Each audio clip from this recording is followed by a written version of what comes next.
Ladies and gentlemen, the very word secrecy is repugnant in a free and open society, and we are, as a people, inherently and historically opposed to secret societies, to secret oaths, and to secret proceedings.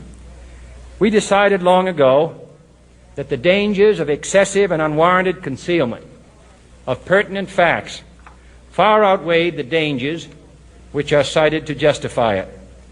Even today, there is little value in opposing the threat of a closed society by imitating its arbitrary restrictions. Even today, there is little value in ensuring the survival of our nation if our traditions do not survive with it. And there is very grave danger that an announced need for increased security will be seized upon by those anxious to expand its meaning to the very limits of official censorship and concealment. That I do not intend to permit to the extent that it's in my control.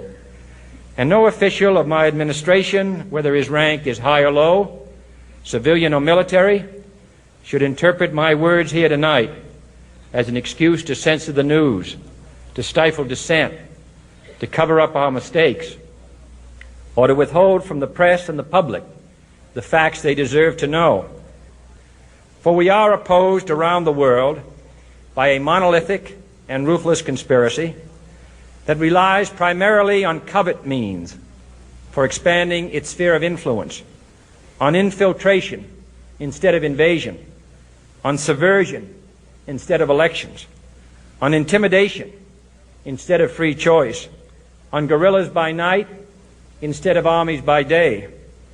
It is a system which has conscripted vast human and material resources into the building of a tightly knit, highly efficient machine that combines military, diplomatic, intelligence, economic, scientific, and political operations.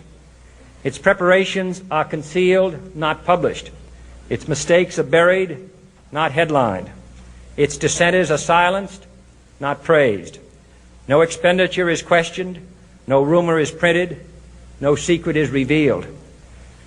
No president should fear public scrutiny of his program, for from that scrutiny comes understanding, and from that understanding comes support or opposition, and both are necessary.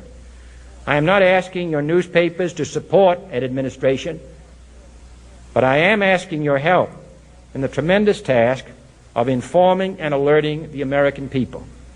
For I have complete confidence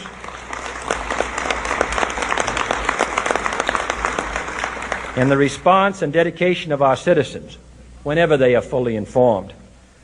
I not only could not stifle controversy among your readers, I welcome it. This administration intends to be candid about its errors. For as a wise man once said, an error doesn't become a mistake until you refuse to correct it.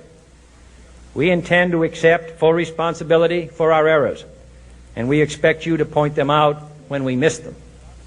Without debate, without criticism, no administration and no country can succeed, and no republic can survive. That is why the Athenian lawmaker Solon decreed it a crime for any citizen to shrink from controversy.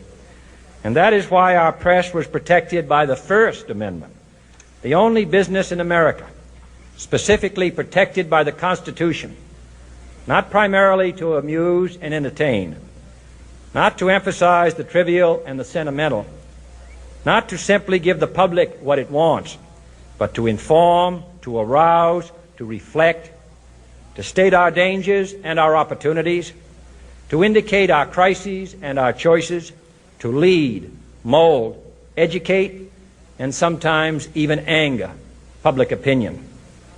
This means greater coverage and analysis of international news, for it is no longer far away and foreign, but close at hand and local. It means greater attention to improved understanding of the news, as well as improved transmission. And it means, finally, that government at all levels must meet its obligation to provide you with the fullest possible information outside the narrowest limits of national security. And so it is to the printing press, to the recorder of man's deeds, the keeper of his conscience, the courier of his news, that we look for strength and assistance, confident that with your help, man will be what he was born to be, free and independent.